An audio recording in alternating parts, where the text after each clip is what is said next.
Wait, what? Are you okay? Hi, hello, and welcome back to my YouTube channel. Today we are going to review a movie, which is a portrayal of a high school student who flirts with a married woman who used to be his babysitter. The woman is cheating on her husband.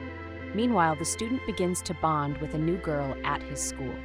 The film is a 2007 released movie, and it's all about love, romance, crying, and the title of the film is Snow Angels. The film starts on a cold afternoon with snow on the ground, a high school band in a small Pennsylvania. John is practicing for the season's last football game when they hear gunshots while their teacher, Mr. Klenwick, is giving instructions.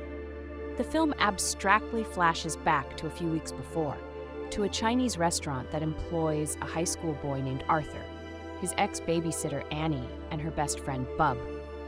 Arthur, who's a bit of a misfit, has a troubled home life caused by his constantly flashing parents, both of whom often forget about him.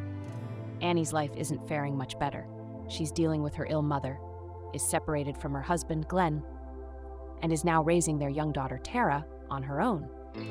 Glenn is now on a wagon and becoming a born-again Christian in order to prove that he's responsible enough to spend the time with their daughter, Tara. Early on, we learn that he has had problems with drinking and keeping a job, and even tried to take his own life as a result of his life apart from Annie and their daughter.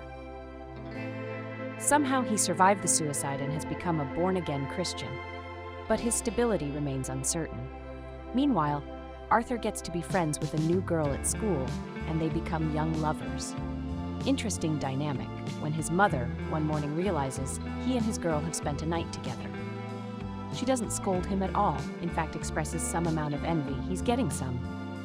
As she is on Freud and Laurelie as her husband, Nate, but finds that ruining Freud's life doesn't make her own life any happier. The film main focus on how the people's life can cross in a small town, especially when Tara wanders out of the house and goes missing while Annie, drained over having meaninglessly destroyed her friendship with Brad and suffering from a bad cold, falls asleep on the couch. The whole town spends hours desperately searching for Tara before Otter finds her body while smoking pot with his friend.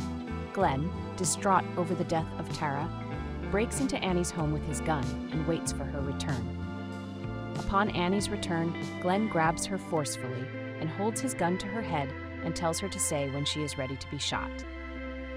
The film presumably ends with their mother's suicide, explaining the short heard before the flashback.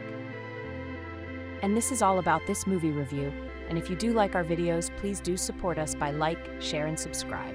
Thank you.